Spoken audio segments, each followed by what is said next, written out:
बिस्मिल्लाहिर्रहमानिर्रहीम अस्सलामुअलैकुम स्टूडेंट्स, हम BSN 7 सेमेस्टर के सब्जेक्ट क्रिटिकल केयर नर्सिंग पढ़ रहे हैं। क्रिटिकल केयर नर्सिंग में आप लोगों के कोर्स का यूनिट 2 हमने स्टार्ट किया था, जो कि tools of critical care nursing पे था। इसमें हमने objective number 1 ventilator care start किया था और इसका पार्ट 1, पार्ट 2 और पार्ट 3 हम कवर कर चुके थे, जो कि हमारे चैनल के प्लेलिस्ट में मौजूद हैं। और चैनल के प्लेलिस्ट का लिंक आप लोगों को इस वीडियो लेक्चर के डिस्क्रिप्शन के एंड में मिल जाएगी, वहाँ से आप स्टडी कर सकते हैं। Really sorry students for that के कुछ वक्त से मैं लेक्चर नहीं अपलोड कर सकी थी due to certain serious issues. तो आप लोगों के कोर्स में भी काफ़ी सारा गैप आ गया, उसकी वजह से मेरी काफ़ी ज़्यादा कोशिश थी कि इस दफ़ा मैं आप लोगों के कोर्स पे ज़्यादा से ज़्यादा काम कर सकूं, लेकिन कुछ ऐसे सीरियस इश्यूज़ थे जिनकी वजह से मैं इस पे फोकस नहीं कर सकी। आज आप लोगों का डेट शीट जो आया है वो भी मैंने चेक किया, तो मैंने आप लोगों का ये CCN सब्जेक्ट जो है इसके लेक्चर्स पे काम करना स्टार्ट किया है। शायद आप लोगों के कमेंट्स के थ्रू मुझे ये मैसेज जो है वो काफ़ी मिला कि दूसरे जो सब्जेक्ट्स हैं उनके लेक्चर्स आप लोगों को डिफरेंट यूट्यूब चैनल्स के ऊपर अवेलेबल है, लेकिन CCN के नहीं है। तो उसी को देखते हुए मैंने सोचा कि इसको मैं कवर करने की कोशिश करती हूँ।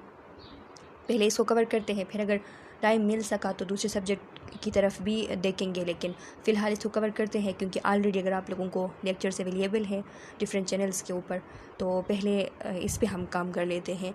तो इसका जो पार्ट 3 हमने लास्ट टाइम पढ़ा था, तो उसमें मैंने आप लोगों को मोड्स ऑफ वेंटिलेशन पढ़ाई थी, वॉल्यूम वेंटिलेटर और जो प्रेशर वेंटिलेटर है उससे रिलेटेड डिफरेंट कंसेप्ट्स मैंने आप लोगों को समझा दी थी डिटेल से। आज हम इससे आगे इनको कंटिन्यू करेंगे। डिफरेंट टॉपिक्स है आज के इस लेक्चर के लिए, लेकिन वही वेंटिलेटर केयर जो है, वेंटिलेटर से रिलेटेड, वेंटिलेटर केयर से रिलेटेड, और जो डिफरेंट पैरामीटर्स हैं वेंटिलेटर में, डिफरेंट कंट्रोल्स है, तो उन चीज़ों से रिलेटेड डिफरेंट कंसेप्ट इस वीडियो लेक्चर के अंदर हम डिस्कस करेंगे। देखते हैं, स्टार्ट लेते हैं कॉमन वेंटिलेटर सेटिंग पैरामीटर्स और कंट्रोल्स। वेंटिलेटर के ऊपर जब हम सेटिंग करते हैं तो उसमें डिफरेंट पैरामीटर्स हमें मिलते हैं। इनमें से जो फर्स्ट वन है वो आप लोगों को दिया गया है FiO2 का, फ्रैक्शन ऑफ इंस्पायर्ड ऑक्सीजन। आप लोगों को पता है स्टूडेंट्स कि FiO2 हम कहते हैं कि जो ब्रीथ हम डिलीवर करते हैं पेशेंट को, उस ब्रीथ में जो ऑक्सीजन की परसेंटेज होती हैं तो उसको हम कहते हैं fraction of inspired oxygen FiO2। तो इसकी जो परसेंटेज है ये 21% से लेके 100% तक होती हैं। शुरू में जब हम देखते हैं पेशेंट को, तो पेशेंट के जो लंग्स है वो स्टेबल नहीं होते और उसको काफ़ी सारा परफ्यूजन का मसला होता है सांस लेने में, ऑक्सीजन की जो एडिक्वेट लेवल है उसको मेंटेन करने में। तो उस टाइम हम 60% से अबाव भी रखते हैं, लेकिन फिर हमारी कोशिश यही होती है कि ग्रेजुअली इसको डिक्रीज़ किया जाए ताकि ऑक्सीजन टॉक्सिसिटी जो है उससे पेशेंट को बचाया जा सके।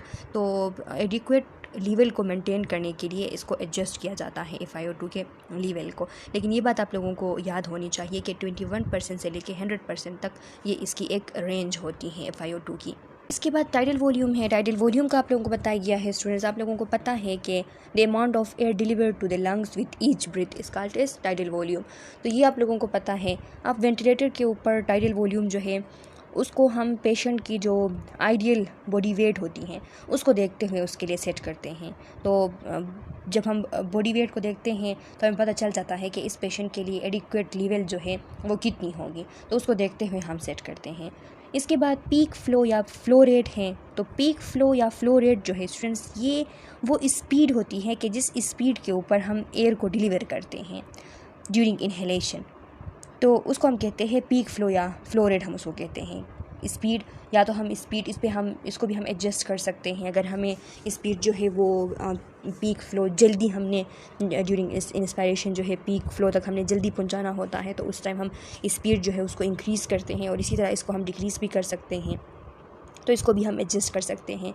रिस्पायरेटरी रेट या ब्रीथ रेट का तो आप लोगों को पता है कि number of breaths deliver by the ventilator per minute जो होता है उसको हम कहते हैं रिस्पायरेटरी रेट या ब्रीथ पर मिनट। तो ये भी वेंटिलेटर के ऊपर हम सेट करते हैं। इसके अलावा देख लें मिनट वॉल्यूम है। तो स्टूडेंट्स मिनट वॉल्यूम जो है, मिनट वॉल्यूम, इसको हम VE से डिनोट करते हैं। इस पर आप लोग कंफ्यूज नहीं होना है आप लोगों को, क्योंकि VE हम इसलिए कहते हैं क्योंकि अक्सर इसको इस तरह डिफ़ाइन किया जाता है कि वो वॉल्यूम एयर की कि जो एक्सपायरेशन के दौरान जो है वो वॉल्यूम जो लंग से निकलता है एयर की, उस वॉल्यूम को हम कहते हैं मिनट वॉल्यूम।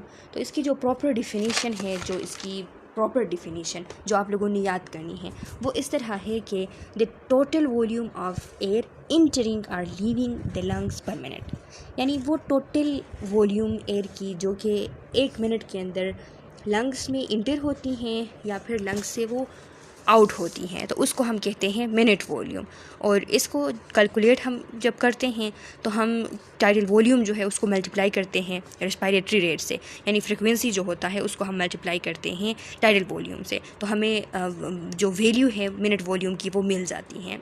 इसके अलावा इंस्पायरेटरी एक्सपायरेटरी रेशो है, आई रेशो ई जो है यहाँ पे इंस्पायरेटरी एक्सपायरेटरी रेशो जिसे हम कहते हैं, तो ये वो रेशो होती हैं जो हमें डिटरमिन करती है, हमें बताती हैं कि जो इन्हेलेशन और एक्सहेलेशन है, एक ब्रीथ जो होती है जिसमें पहले इन्हेलेशन होती है फिर एक्सहेलेशन होती है, तो उसमें इन्हेलेशन का फेज़ जो है वो कितना टाइम लेता है और एक्सहेलेशन का फेज़ जो है वो कितना टाइम लेता है, तो इसको हम कहते हैं inspiratory expiratory ratio. Commonly inspiratory और एक्सपायरेटरी रेशो जो नॉर्मल ब्रीथिंग की होती है वो 1:2 होती है। इसका मतलब ये है कि अगर 6 सेकेंड का ब्रीथिंग है, पूरा जो ब्रीथिंग है वो 6 सेकेंड का है, तो उसमें से 2 सेकेंड जो है वो इंस्पायरेशन के हो गए और 4 सेकेंड्स जो है वो एक्सपायरेशन के हो गए। तो ये नॉर्मली इस तरह होता है, ये बात आप लोगों ने याद रखनी है कि नॉर्मली या कॉमनली जो आई रेशो होता है वो 1:2 होता है। इसके अलावा साई का यहाँ पे आप लोगों को बताया गया है। साई जो है स्टूडेंट्स ये एक जो ओकेजनल जो डीप ब्रीथिंग होती हैं जो वेंटिलेटर डिलीवर करती हैं उसको हम कहते हैं साई। आप लोगों ने ये बात सुनी भी होगी, हमारी नेचुरल साई भी होती हैं।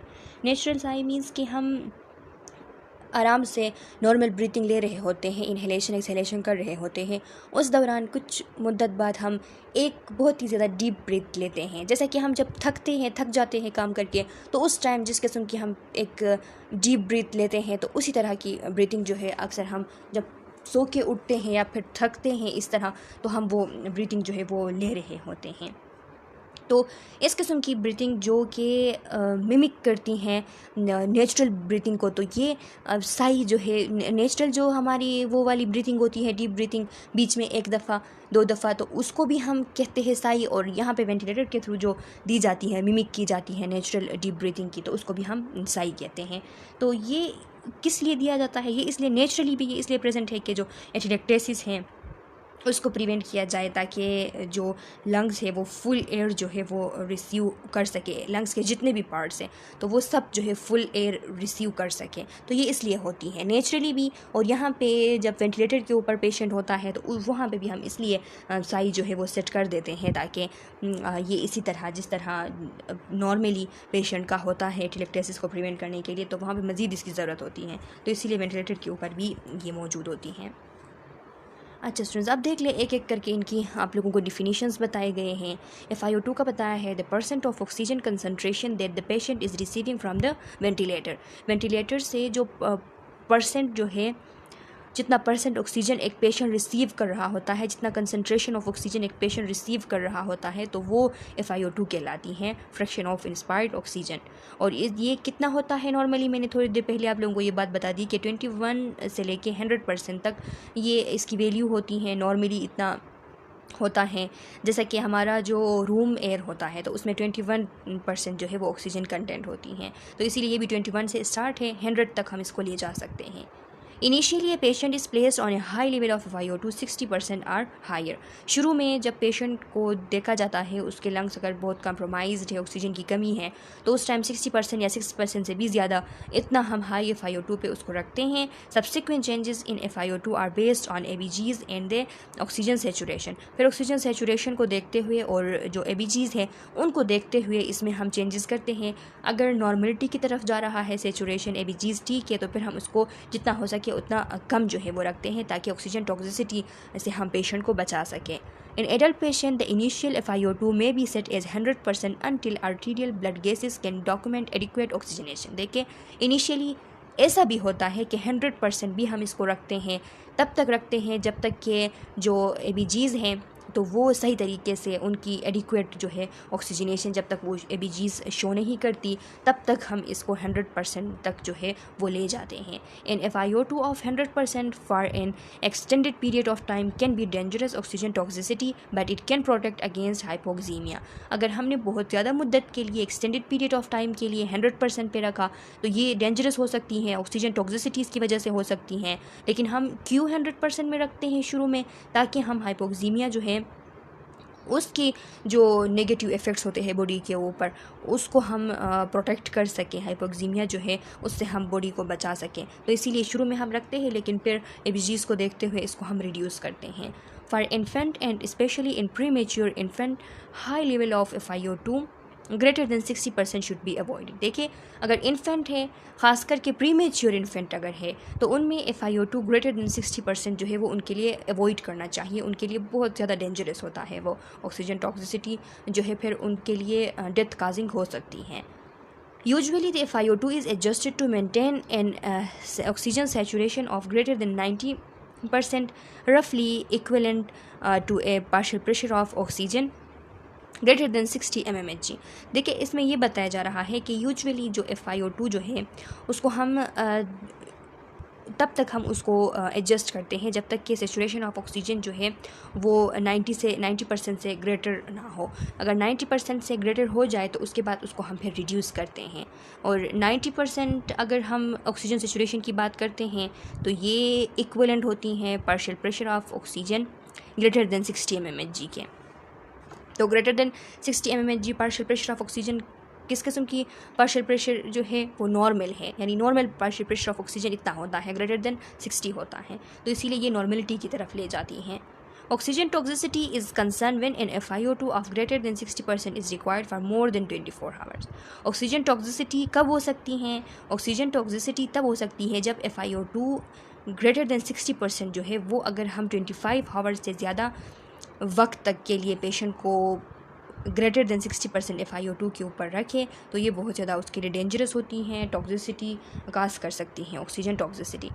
Sign and symptoms of oxygen toxicity. देखिए, अगर ऑक्सीजन टॉक्सिसिटी हो जाती हैं तो उसके कौन कौन से साइन सिम्टम्स आपको मिलेंगे? तो फर्स्ट वन है flushed phase. Flushed phase means के बिल्कुल जो है वो रेड फेज़ हो जाता है, ब्लड फ्लो जो है वो इंक्रीज़ हो जाती हैं, और इसके अलावा ऑक्सीजन लेवल की ज़्यादा होने की वजह से इरिटेशन हो जाती है और ब्लड फ्लो जो है वो इंक्रीज़ हो जाती है, इसीलिए फ्लश्ड फेज़ होता है। ड्राई कफ़िंग होती हैं। ड्राई कफ़िंग इसलिए होती हैं, ये जो ड्राई कफ़िंग होती है ये परसिस्टेंट भी होती हैं और नॉन प्रोडक्टिव कफ़ होती हैं। ये इसलिए होता है क्योंकि रिस्पायरेटरी ट्रैक्ट के अंदर ऑक्सीजन की ज़्यादा मकदार की वजह से इरिटेशन हो रही होती हैं, तो इसीलिए ड्राई परसिस्टेंट कफ़िंग होती हैं। डिस्निया हो सकती हैं, शॉर्टनेस ऑफ ब्रीथ हो सकती है, या डिफ़िकल्टी हो सकती है ब्रीथिंग में, तो ये भी इसीलिए होती हैं कि लंग्स के अंदर इरिटेशन हो गई है या फिर ऑक्सीजन की ज़्यादा लेवल की वजह से डैमेज काज हुई है। चेस्ट पेन भी हो सकती हैं। चेस्ट पेन जो है या चेस्ट के अंदर डिस्कम्फर्ट का फ़ील होना या चेस्ट पेन जो है वो होना, ये भी इसीलिए होती हैं कि ऑक्सीजन की ज़्यादा लेवल की वजह से इन्फ्लेमेशन हो रही होती हैं, इरिटेशन हो रही होती हैं, तो इस वजह से चेस्ट पेन भी होती हैं। टाइटनेस ऑफ चेस्ट होती हैं, चेस्ट जो है उसमें टाइटनेस फ़ील होती हैं, ये इसलिए फ़ील होती हैं क्योंकि रिस्पायरेटरी डिस्ट्रेस की तरफ बंदा जो है वो चला जाता है, तो इसीलिए एक चेस्ट के अंदर एक फीलिंग ऑफ प्रेशर या फीलिंग ऑफ कह सकते हैं कि कंस्ट्रिक्शन इस तरह फील होती हैं। सोर थ्रोट हो सकती हैं। सोर थ्रोट भी या तो इरिटेशन की वजह से या फिर इन्फ्लेमेशन की वजह से, थ्रोट लाइनिंग में ऑक्सीजन के ज़्यादा कंसनट्रेशन की वजह से, तो इसीलिए ये हो सकता है। और दूसरी बात ये कि ऑक्सीजन टॉक्सिसिटी जो है वो ज़्यादातर मेनली प्राइमरीली लंग्स और सेंट्रल नर्वस सिस्टम जो है उसको अफेक्ट करती हैं, तो ये बहुत ज़्यादा डेंजरस होता है, इसको प्रिवेंट करना बहुत ज़्यादा ज़रूरी होता है। फिर उसके बाद टाइडल वॉल्यूम है। टाइडल वॉल्यूम के बारे में लिखा है the volume of air delivered to a patient during a ventilator breath, the amount of air inspired and expired with each breath. ये इसकी डिफिनीशन है। हम इस तरह भी डिफाइन कर सकते हैं कि वॉल्यूम ऑफ एयर जो कि एक पेशेंट को ड्यूरिंग वेंटिलेटर ब्रीथ प्रोवाइड की जाती है वो टाइडल वॉल्यूम है, या फिर हम इस तरह भी कह सकते हैं कि volume of inspired and expired air with each breath. Usually volume selected is between 5 to 15 ml per kg body weight, यानी इसका मतलब ये है कि usually 5 to 15 ml per kg जो है ये सिलेक्ट की जाती हैं। यूजुअली नॉर्मल वैल्यू ये होती हैं टाइडल वॉल्यूम की। In the volume ventilator, tidal volume of 10 to 15 ml per kg of body weight were traditionally used। और जो वॉल्यूम वेंटिलेटर्स होते हैं तो वहाँ पे 10 to 15 ml per kg volume जो है वो ट्रेडिशनली यूज़ होता है। यह आप लोगों ने याद रखनी है। मे बी एमसीक्यूज़ में आप लोगों से पूछी जा सकती हैं कि टाइडल वॉल्यूम, कौन सा टाइडल वॉल्यूम जो है वो ट्रेडिशनली यूज़ किया जाता है वॉल्यूम वेंटिलेटर्स के ऊपर, तो 10 to 15 ml per kg। The large tidal volume may lead to volutrauma, aggravate the damage inflicted on the lungs। अब देखिए कि अगर लार्ज टाइडल वॉल्यूम पे हम रखते हैं तो उसकी वजह से वॉल्यूट्रामा हो सकती हैं, वॉल्यूम की वजह से ट्रॉमा हो सकती हैं, और अगर कोई डैमेज ऑलरेडी है लंग्स के ऊपर तो वो मज़ीद एग्रेवेट हो सकती हैं, मज़ीद वो ख़राबी की तरफ जा सकती हैं।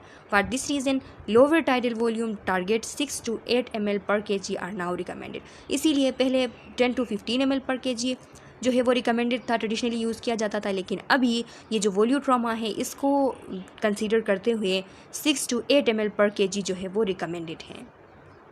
पीक फ्लो और फ्लो रेट। अब देखिए पीक फ्लो या फ्लो रेट ये क्या होती हैं, तो the speed of delivering air per unit of time it is expressed in litres पर मिनट।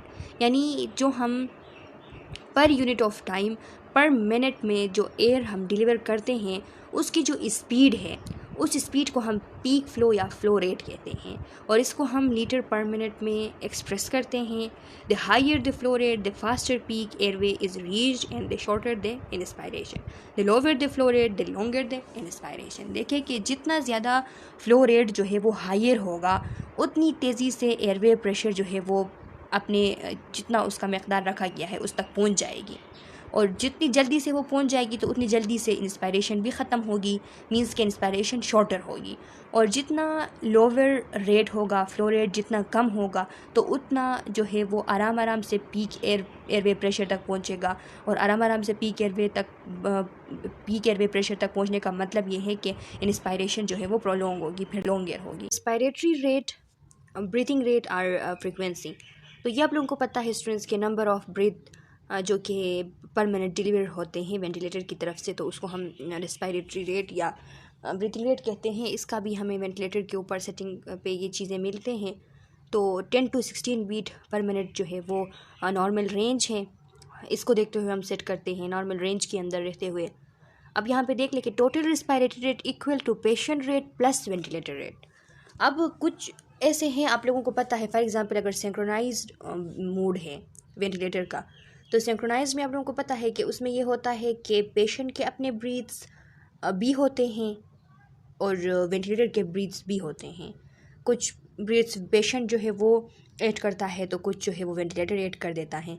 तो उस टाइम ऐसा होगा कि पेशेंट का जो ब्रीथिंग रेट है वो और वेंटिलेटर का जितना है वो, तो इन दोनों को हम प्लस करेंगे तो टोटल रेस्पिरेटरी रेट जो है उसके बराबर हो जाएगा, यानी दोनों को हम काउंट करेंगे। The nurse double check the functioning of the ventilator by observing the patient respiratory rate। अब नर्स ने यहाँ पे क्या करना है, डबल चेकिंग करनी है वेंटिलेटर के फंक्शनिंग की, और साथ में पेशेंट के रिस्पायरेटरी रेट जो है उसको भी ऑब्जर्व करना है। देख ले जो एडल्ट पेशेंट्स होते हैं और ओल्डर चिल्ड्रंस होते हैं और जिनको COPD होता है, तो उनके लिए किस किस्म का सेटिंग हमने करना होगा, तो लिखा है a reduce tidal volume, reduce respiratory rate.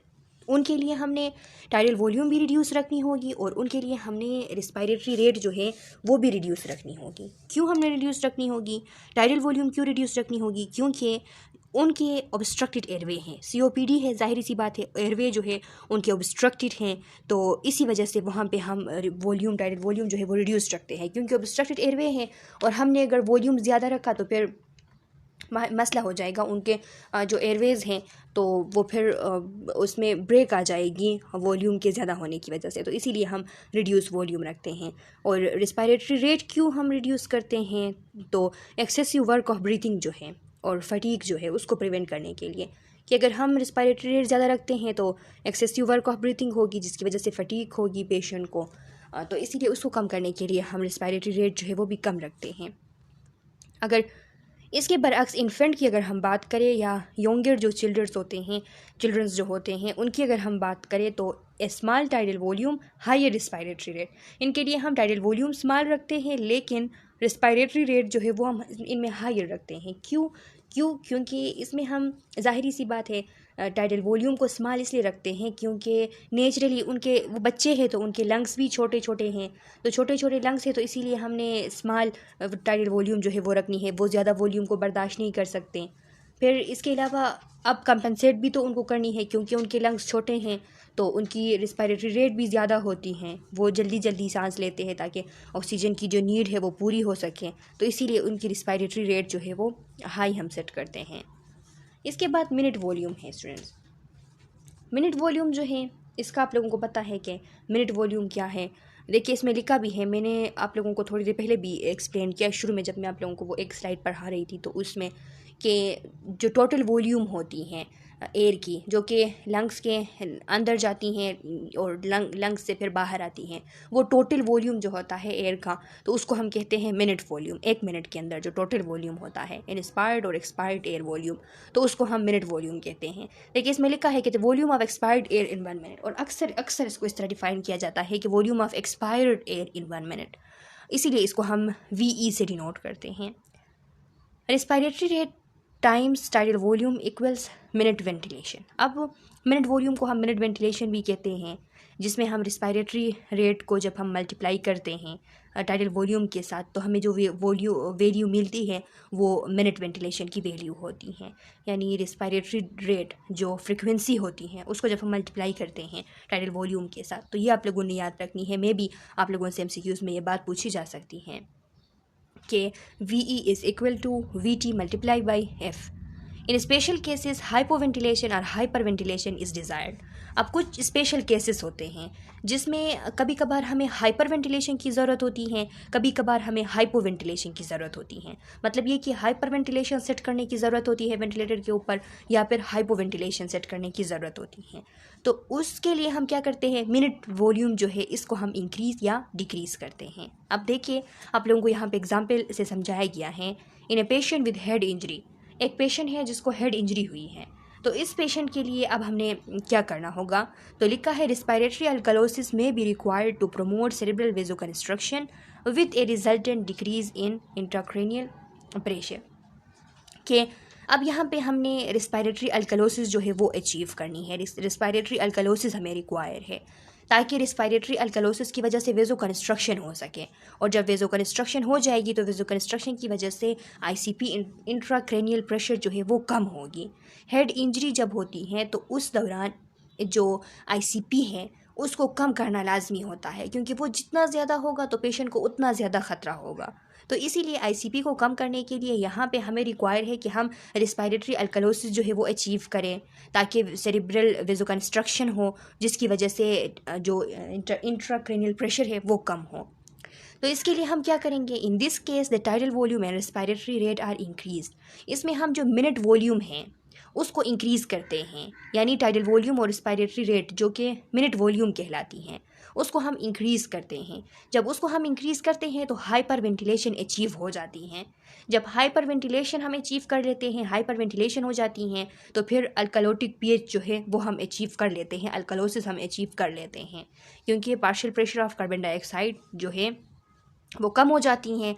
तेज़ तेज़ जब सांस लेता है पेशेंट तो फिर क्या होता है, जल्दी जल्दी जब सांस लेता है तो कार्बन डाइऑक्साइड की लेवल कम हो जाती है। कार्बन डाइऑक्साइड की लेवल जब कम हो जाती है तो हाइपर वेंटिलेशन के थ्रू हमें इस तरह अल्कलोसिस जो है वो अचीव हो जाती हैं, और अल्कलोसिस की वजह से वेजो कंस्ट्रक्शन हो जाती है। वेजो कंस्ट्रक्शन की वजह से जो ICP हैं वो कम हो जाती हैं, और हमें जो चाहिए था, जो हम अचीव करना चाहते थे वो हम अचीव कर लेते हैं। और इसके लिए हमने क्या किया, इसके लिए हमने मिनट वॉल्यूम जो है उसको इंक्रीज़ किया। तो ये बात आप लोगों ने याद रखनी है। मैं भी आप लोगों से MCQs में पूछी जा सकती है कि रिस्पायरेटरी अल्कलोसिस अचीव करने के लिए, या फिर इस तरह की MCQs आप लोगों से पूछी जा सकती है। आप लोगों को कोई सिनेरियो दिया गया हो, सिनेरियो में ये कहा गया हो कि एक पेशेंट है उसको हेड इंजरी है, अभी आपने क्या करना है, हाइपर वेंटिलेशन उसके लिए मिनट वॉल्यूम जो है उसको इंक्रीज़ करनी है या मिनट वॉल्यूम डिक्रीज़ करनी है। तो आप लोगों को ये याद हो कि हेड इंजरी है तो ICP इंक्रीज़ होगा, हमने ICP को डिक्रीज़ करने के लिए वेजो कंस्ट्रक्शन जो है वो अचीव करनी है। वेजो कंस्ट्रक्शन अचीव करने के लिए रिस्पायरेटरी अल्कलोसिस चाहिए, रिस्पायरेटरी अल्कलोसिस के लिए हमें हाइपर वेंटिलेशन चाहिए, हाइपर वेंटिलेशन के लिए हमें इंक्रीज़ रिस्पायरेटरी रेट और टाइडल वॉल्यूम चाहिए जो कि मिनट वॉल्यूम है। मिनट वॉल्यूम को हम इंक्रीज़ करेंगे तो ये सारी चीज़ें हम अचीव कर लेंगे। इन पेशेंट विद COPD अब देखिए दूसरा सिनेरियो है हाइपोवेंटिलेशन वाला। अगर एक पेशेंट है और उस पेशेंट को COPD है, तो उसमें क्या होता है, baseline ABGs reflect an elevated partial pressure of carbon dioxide should not be hyperventilated. Instead, the goal should be restoration of the baseline partial pressure of carbon dioxide. अगर COPD है तो आप लोगों को पता है स्टूडेंट्स के COPD एक क्रोनिक डिजीज़ होती हैं, तो क्रोनिकली COPD होने की वजह से क्रोनिक एक प्रोलॉन्ग टाइम के लिए उन पेशेंट को ऑब्स्ट्रक्टेड उनके एयरवे होते हैं, तो इस वजह से उनके अंदर उनकी बॉडी में उनके ब्लड में जो पार्शियल प्रेशर होती है कार्बन डाइऑक्साइड की, वो बेस लाइन पार्शियल प्रेशर वो ज़्यादा होती है नॉर्मल से वो एलिवेट होती हैं, और उनका बॉडी उस चीज़ का आदी होता है कि उनका base line partial pressure of carbon dioxide जो है वो ज़्यादा होता है नॉर्मल से। तो इस टाइम हमने कभी भी हाइपर वेंटिलेशन जो है उस पर पेशेंट को नहीं रखना। इस टाइम हमने मिनट वॉल्यूम को कभी भी इंक्रीज़ नहीं करना है, क्योंकि अगर हम मिनट वॉल्यूम को इंक्रीज़ करेंगे तो क्या होगा, मिनट वॉल्यूम को इंक्रीज़ करने की वजह से हाइपर वेंटिलेशन होगी। हाइपर वेंटिलेशन की वजह से एकदम से जो partial pressure of carbon dioxide है ये कम हो जाएगी। तो ये जब कम होगी तो क्या होगा, this patient usually have a larger carbonic acid load. In patient में क्या होता है, यूजुअली कार्बोनिक एसिड जो है उसका लोड जो है वो ज़्यादा होता है। क्यों ज़्यादा होता है, क्योंकि COPD होने की वजह से इनके जो लंग्स की फंक्शन है वो इम्पेयर हैं। लंग्स की फंक्शन इम्पेयर होने की वजह से कार्बन डाइऑक्साइड की लेवल इनमें ज़्यादा होती हैं। कार्बन डाइऑक्साइड की लेवल जब ज़्यादा होती हैं और वाटर के साथ वो रिएक्ट करती हैं तो H2CO3 जो कार्बोनिक एसिड है वो बन जाती हैं। जब वो बन जाती हैं तो बॉडी के अंदर एसिड लोड जो है वो ज़्यादा होती हैं, और अगर एसिड लोड ज़्यादा होती हैं और इस दौरान अगर क्विकली कार्बन डाइऑक्साइड को कम किया जाए तो इसकी वजह से सीरियस कॉम्प्लिकेशंस हो सकते हैं, जैसा कि इनकी base line partial pressure of carbon dioxide जो है उसको एकदम से अगर कम किया जाए तो इसकी वजह से सीजर हो सकती हैं, झटके आ सकते हैं पेशेंट को। क्योंकि इसलिए होता है क्योंकि उनकी जो बॉडी है वो उस रैपिड चेंज जो है कार्बन डाइऑक्साइड के लेवल में उसके साथ आदी नहीं है। तो आदी नहीं है और आपने एकदम से हाइपर वेंटिलेशन कर दिया, मिनट वॉल्यूम को इंक्रीज़ कर दिया और आपने जो कार्बन डाइऑक्साइड की लेवल है उसको कम कर दिया, तो रिपीटली इस तरह करने की वजह से पेशेंट को सीजर हो सकते हैं। तो ये बात भी आप लोगों ने याद रखनी है कि इसमें हमें हाइपर वेंटिलेशन नहीं चाहिए होती हैं जिन पेशेंट को COPD होता है। इसके अलावा देख ले स्टूडेंट्स, इंस्पायरेटरी एक्सपायरेटरी रेशो जो है इसको देख ले। ये तो मैं आप लोगों को बार बार समझा चुकी हूँ। The ratio of inspiratory time to expiratory time during a breath. एक ब्रेथ में जो इंस्पायरेशन का फेज़ होता है वो कितना टाइम ले रहा है और एक्सपायरेशन का फेज़ कितना टाइम ले रहा है, ये कहलाती है इंस्पायरेटरी एक्सपायरेटरी रेशो। और ये यूजुअली नॉर्मल ब्रीथिंग के अंदर 1:2 होती हैं। कभी कभार हमने इसको चेंज करना होता है। ये मैं आप लोगों को पिछली वीडियो लेक्चर के अंदर समझा चुकी थी जब मैं आप लोगों को इन्वर्स रेशो वेंटिलेशन IRV पढ़ा रही थी, तो उसमें मैं आप लोगों को बता चुकी थी कभी कभार इस तरह की कंडीशन होती है जिसमें हमने जो इंस्पायरेटरी फेज़ है उसको प्रोलॉन्ग करना होता है as compare to expiratory phase. तो उसमें हम क्या करते हैं, उस पर हम फॉर एग्ज़ाम्पल 4:2 कर देते हैं या 6:2 कर देते हैं। इंस्पायरेशन की टाइमिंग ज़्यादा कर देते हैं एक्सपायरेशन से। तो उसके रीज़न्स वगैरह मैं आप लोगों को पिछली वीडियो लेक्चर में समझा चुकी थी, अगर किसी को याद नहीं है तो वो एक दफ़ा देख लें। साई का मैंने आप लोगों को बता दिया कि ये एक डीप ब्रेथ होती है, a deep breath that has a greater volume than the tidal volume. ये वो डीप ब्रेथ होती है कि जिसका वॉल्यूम टाइडल वॉल्यूम से ज़्यादा होता है। A provide hyperinflation and prevent atelectasis. ये हाइपर इन्फ्लेशन करती हैं और एटिलेक्टेसिस से पेशेंट को बचाती हैं, एटिलेक्टेसिस से। ये मैं आप लोगों को बता चुकी हूँ। ये नॉर्मल ब्रीथिंग में भी, हमारी जो नॉर्मल ब्रीथिंग होती है एक आम इंसान की, तो उसमें भी हम इस तरह करते हैं, साई हमारी होती हैं। साई वॉल्यूम जो है usual volume is 1.5 to 2 times tidal volume. Tidal volume जितना होता है उससे 1.5 या फिर 2 टाइम्स जो है वो ग्रेटर होता है साई का जो टाइडल वॉल्यूम होता है वो। और साई की जो रेट होती हैं, फ्रिक्वेंसी होती हैं, वो usual is 4 to 8 time in hour. 1 घंटे में 4 to 8 दफ़ा जो है वो साई पे हम सेट करते हैं वेंटिलेटर के ऊपर। और नॉर्मली ये 1 घंटे में 12 टाइम जो है वो होती हैं नॉर्मल ह्यूमन में, 1 हावर के अंदर 12 टाइम। ये बात आप लोगों ने याद रखनी है। लेकिन वेंटिलेटर के ऊपर इसको जब हम सेट करते हैं तो 4 to 8 टाइम्स 1 हावर के अंदर हम सेट करते हैं। पीक एयरवे प्रेशर को देख ले स्टूडेंट्स, ये क्या होती हैं, तो इसके बारे में लिखा है In adult, if the peak airway pressure is persistently above 45 centimeter of H2O, the risk of barotrauma is increased and efforts should be made to try to reduce the peak airway pressure. Peak airway pressure होता क्या है?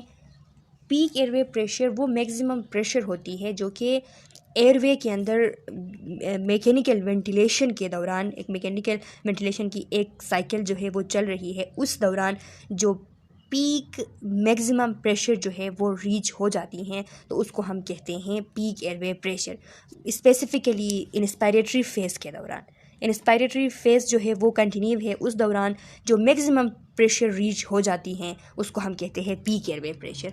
तो उसके बारे में यहाँ पे लिखा है कि in adult if the peak airway pressure is persistently above 45 cm of H2O, the risk of barotrauma is increased. तो अगर ऐसा है कि persistently above 45 cm of H2O अगर है पीक एयरवे प्रेशर, तो इसमें barotrauma का रिस्क होता है। barotrauma मीन्स के लंग्स टिश्यूज़ की जब इंजरी हो जाती हैं तो प्रेशर के ज़्यादा होने की वजह से, तो उसको हम कहते हैं बेरोट्रोमा। तो उस टाइम क्या करनी चाहिए? उस टाइम एफोर्ड करना चाहिए, कोशिश करनी चाहिए कि ये पीक एयरवे प्रेशर जो है इसको रिड्यूस रखा जाए। अब इसके डिफरेंट जो है वो काजेज़ होते हैं, पीक एयरवे प्रेशर पीक तक क्यों पहुंच जाती है, इसके जो कि आगे हम डिस्कस करने वाले हैं, डिटेल से आप लोगों के इस यूनिट के अंदर दिए गए हैं। इन infant and children it is unclear what level off peak pressure में काज डैमेज। अब देखिए एडल्ट्स में तो हमें पता है, ये भी आप लोगों से MCQs में पूछी जा सकती हैं कि एडल्ट्स में कितना पीक एयरवे प्रेशर हो तो उसकी वजह से बेरोट्रोमा हो सकती हैं। तो ये आप लोगों ने याद रखनी है कि 45 cm ऑफ H2O। लेकिन चिल्ड्रन में ये पता नहीं है कि कितना पीक प्रेशर जो है वो डैमेज काज कर सकता है। तो इसीलिए जनरली क्या किया जाता है कि पीक प्रेशर बच्चों में, इन्फेंट्स में, चिल्ड्रन में 30 जो है वो डिज़ायरेबल होती है, 30 से ज़्यादा नहीं करते, यानी 30 cm ऑफ H2O जो है वो काफ़ी होती है, इससे नहीं बढ़ाते। तो ये भी आप लोगों ने याद रखनी है कि generally 30 cm of H2O pressure जो है वो चिल्ड्रन के लिए और इन्फेंट्स के लिए यूज़ की जाती हैं, इससे ज़्यादा नहीं की जाती, यानी बिलो 30 जो है वो यूज़ की जाती हैं, मैक्सिमम 30 होता है। Pressure limit on volume cycle ventilators, the pressure limit dial limits the highest pressure allowed in the ventilator circuit. ये प्रेशर लिमिट जो है ये इसलिए होते हैं वॉल्यूम साइकिल वेंटिलेटर्स के ऊपर के जब हाईएस्ट प्रेशर जो है वो अचीव हो जाता है वेंटिलेटर सर्किट के ऊपर, तो फिर ये प्रेशर लिमिट का अलार्म जो है वो भी स्टार्ट हो जाता है। ये डिस्प्ले होता है मॉनिटर के ऊपर के प्रेशर लिमिट। तो फिर जो है इसको फिर करेक्ट करना पड़ता है, देखना पड़ता है कि वजह क्या है जिसकी वजह से प्रेशर जो है इतना हाई हो गया है कि प्रेशर लिमिट जो है वो डिस्प्ले हो रहा है मॉनिटर के ऊपर। तो लिखा है once the higher pressure limit is reached inspiration is terminated. क्या होता है? एक ख़ास प्रेशर लिमिट होती है, ख़ास प्रेशर लिमिट रखी जाती हैं, सेट की जाती हैं, और एक दफ़ा अगर उस हाई प्रेशर लिमिट तक पहुंच जाती हैं तो फिर क्या होता है, वो हाई प्रेशर लिमिट अचीव हो जाती हैं तो फिर इंस्पायरेशन टर्मिनेट हो जाती हैं, इंस्पायरेशन बंद हो जाती हैं। तो Therefore, if the pressure limit is being constantly reached, अगर बार बार किसी वजह से सर्किट के अंदर प्रेशर ज़्यादा हो गया है, फॉर एग्ज़ाम्पल पेशेंट की फाइटिंग की वजह से, पेशेंट की बार बार जो कोशिशें होती हैं उस एजाइटेशन पेशेंट में आती हैं उसकी वजह से, मूवमेंट की वजह से, या फिर वो जो ट्यूबिंग होती हैं उसमें कोई मसला आ गया, वो ट्यूब जो है वो बेंड हो गई, इस वजह से अगर इस तरह प्रेशर ज़्यादा हो जाती हैं तो उस सर्किट के अंदर प्रेशर ज़्यादा होने की वजह से बार बार अगर वो अचीव हो रहा है हाई प्रेशर, और तो उसकी वजह से इंस्पायरेशन टर्मिनेट हो रही हैं। तो इस वजह से क्या होता है, if the pressure limit is being constantly reached the designated tidal volume is not being delivered to the patient. जो डिजिग्नेटेड टाइडल वॉल्यूम है वो डिलीवर नहीं होती फिर पेशेंट को, क्योंकि वो प्रेशर ज़्यादा होने की वजह से एकदम से इंस्पायरेशन जो है टर्मिनेट हो जाता है, फिर इंस्पायरेशन टर्मिनेट हो जाता है, बार बार इसी तरह होगा तो बार बार इंस्पायरेशन टर्मिनेट होगा, तो फिर वो डिजिग्नेटेड टाइडल वॉल्यूम जो है वो नहीं मिल सकेगी। इसीलिए इसको देख के फिर वो मसला जो है, अंडरलाइनिंग जो इशू है वो सोल्व करनी होती हैं। अब बात आ गई सेंसिटिविटी की। ट्रिगर सेंसिटिविटी ये भी एक सेटिंग होती है वेंटिलेटर के ऊपर। अक्सर हम ये वेंटिलेटर के ऊपर सेट करते हैं एसिस्ट कंट्रोल मोड में, जहाँ पे पेशेंट जो है जब ट्रिगर करता है वेंटिलेटर को, वो इनिशिएट करता है ब्रीथिंग, तो वेंटिलेटर उसे सपोर्ट करती है। ये मैं आप लोगों को बार बार समझा चुकी हूँ कि एसिस्ट कंट्रोल मोड के अंदर जब पेशेंट वेंटिलेटर को ट्रिगर करता है तो वेंटिलेटर जो है वो उसको सपोर्ट करती है। तो अगर एसिस्ट कंट्रोल मोड के अंदर है तो उसमें हम सेंसिटिविटी जो है वो सेट करते हैं वेंटिलेटर के ऊपर। सेंसिटिविटी किस तरीके से काम करती है, देखिए लिखा है the sensitivity function control the amount of patient effort needed to initiate an inspiration. Sensitivity का फंक्शन ये है कि वो अमाउंट ऑफ पेशेंट एफर्ट जो है उसके ऊपर कंट्रोल रखता है, जितना एफर्ट जो है वो चाहिए होता है इंस्पायरेशन को इनिशिएट करने के लिए, पेशेंट का जो एफर्ट चाहिए होता है उसके ऊपर कंट्रोल होता है सेंसिटिविटी का। Increasing the sensitivity requiring less negative force. अगर सेंसिटिविटी इंक्रीज़ है, अगर हमने सेट किया है सेंसिटिविटी को इंक्रीज़, सेंसिटिविटी हमने सेट की हुई है, तो थोड़ी सी नेगेटिव प्रेशर जो है वो रिक्वायर होती हैं। थोड़ा सा भी पेशेंट का एफर्ट आ जाए तो वेंटिलेटर उसको डिटेक्ट कर लेता है।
तो पेशेंट की तरफ से जो छोटी भी अगर कोशिश हो जाए, एफर्ट हो जाए, तो उसको वेंटिलेटर डिटेक्ट कर लेता है।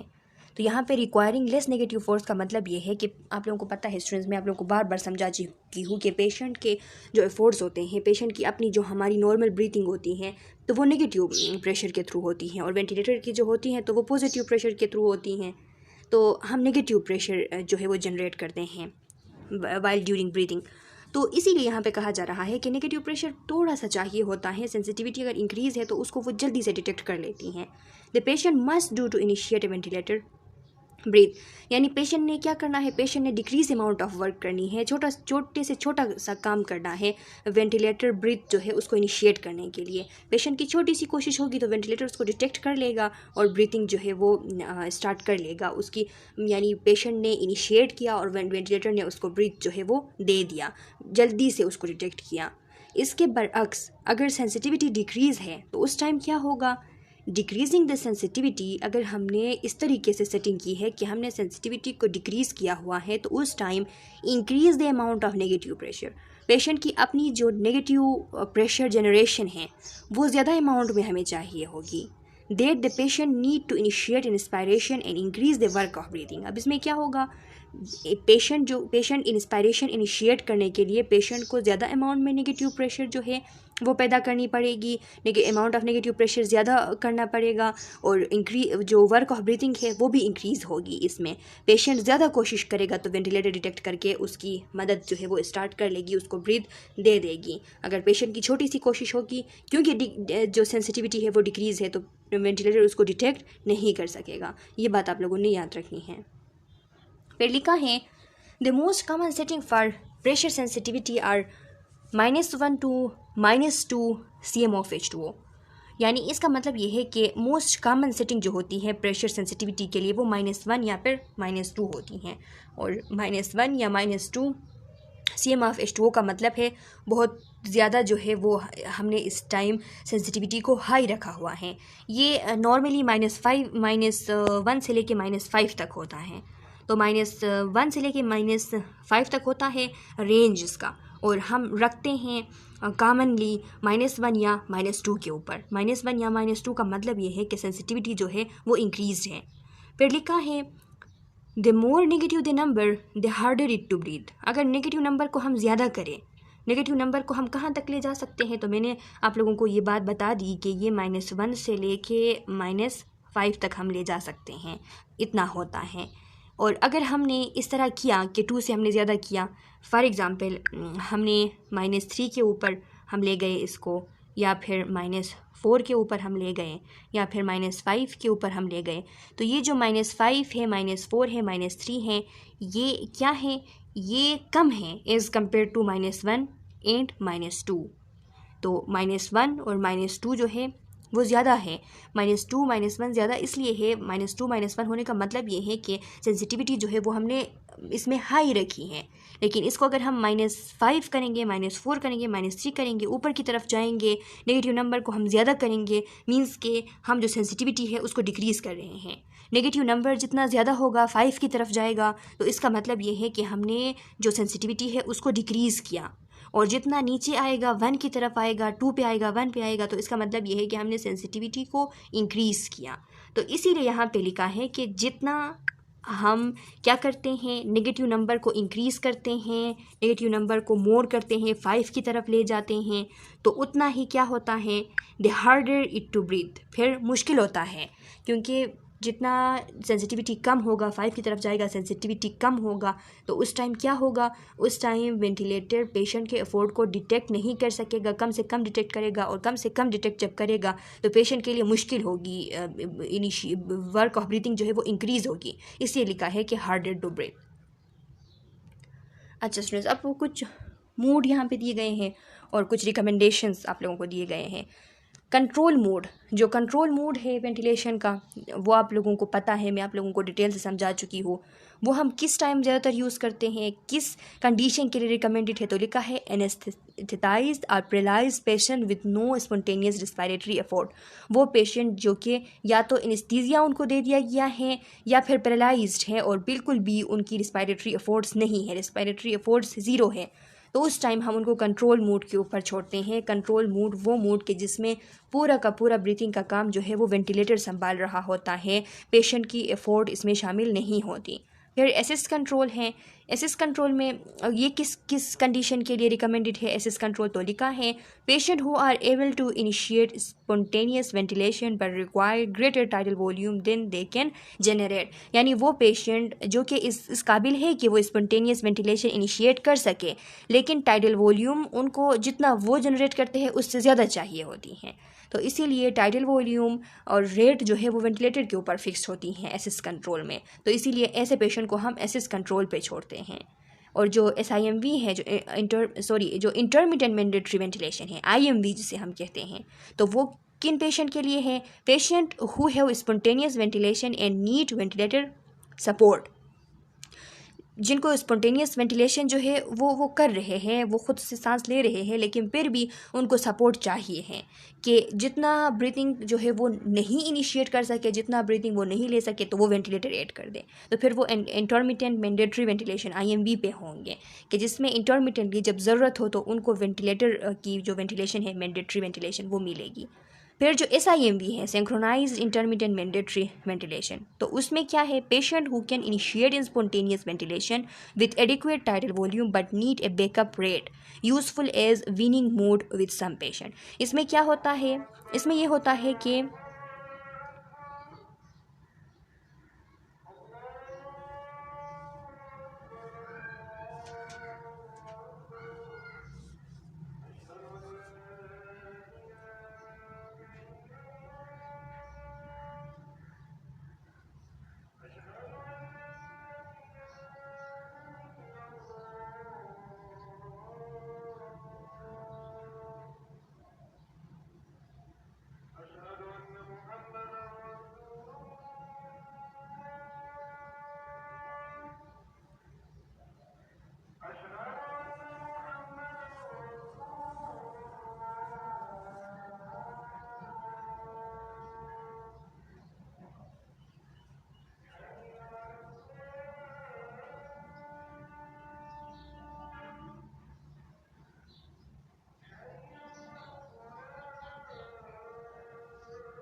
अच्छा स्टूडेंट्स, ये वो पेशेंट्स होते हैं जो कि खुद से स्पॉन्टेनियस वेंटिलेशन इनिशिएट कर सकते हैं, टाइडल वॉल्यूम भी उनकी एडिक्वेट होती हैं, लेकिन कुछ बैकअप रेट्स उनको चाहिए होती हैं और ये backup rate SIMV mode ventilation जो है वो उनको दे रही होती हैं। तो ये अक्सर हम वीनिंग मोड के लिए यूज़ करते हैं, जिन पेशेंट की हम वीनिंग कर रहे होते हैं तो वहाँ पे यूज़ करते हैं। ये मैं आप लोगों को बार बार बता रही हूँ, MCQs में भी आप लोगों से पूछी जा सकती है कि SIMV मोड सबसे कॉमन वीनिंग मोड जो है वो कौन सी है, तो ये SIMV है।